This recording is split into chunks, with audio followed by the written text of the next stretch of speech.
All right, good morning, my people. I believe you are doing great.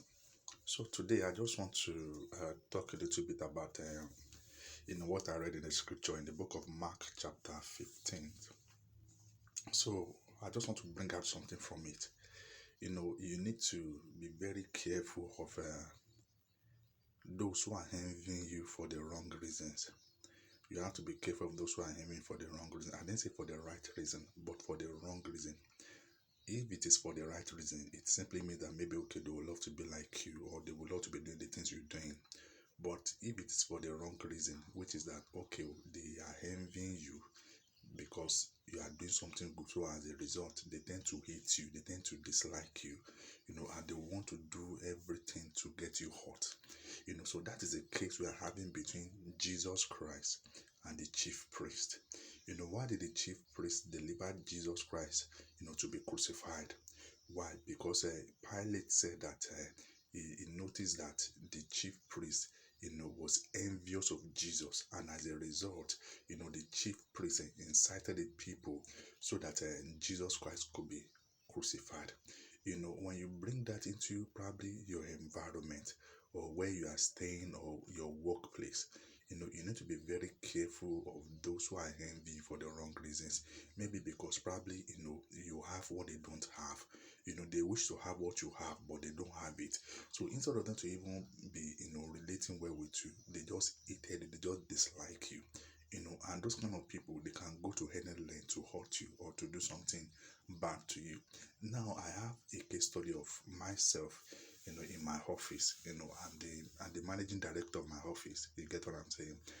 So where I rented my office, I have a big gen that I'm using. Do you understand? So whenever I put on my gen, so that at least, there can be light everywhere. So there used to be a neighbor of mine who one day had to complain to the landlord of the complex where I was, that my generator is disturbing them. This is my office. My office has a balcony. It is a room and parlor that I'm using as an office, because I deal with real estate business. I sell land. So, I was surprised for, a fellow tenant to have bring up something like that, and report me to my landlord. But thanks be to God, my landlord had to like hush the lady down that come. This person is having his balcony. How do you expect him? Where do you expect him to on his generator if not his balcony? That there is no case there. And that was how that thing died down. However, this lady now began to use fetish means and diabolical means against me. That there was a time when I walked into my office, when I passed through the door, I came to understand that I had, there was a change in my body. Immediately I passed through that door, which means that they have actually put something, at my doorstep.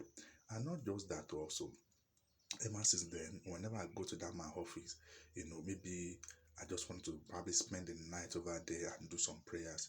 It has been one nightmare or the other, So God had to tell me to leave that particular place, because if I don't leave that particular place, I might lose my life in the process. You get what I'm saying? So that was a divine instruction that I received from God. Why? Because somebody was envious of me. The chief priest was envious of Jesus Christ, and as such, the chief priest delivered Jesus Christ to be crucified. So when you notice that where you are being envied for the wrong thing, see, my best advice, if you can, leave that place to another place, so that you will not lose your life in the process. Jesus Christ lost his life because the chief priest envied him. Don't lose your life, because your neighbors or your work colleagues are envying you. Best you can do for yourself is to leave that place to a better place. You get what I'm saying? And I believe that this message is for someone. God bless you. I said to me, Pastor Edward Peter.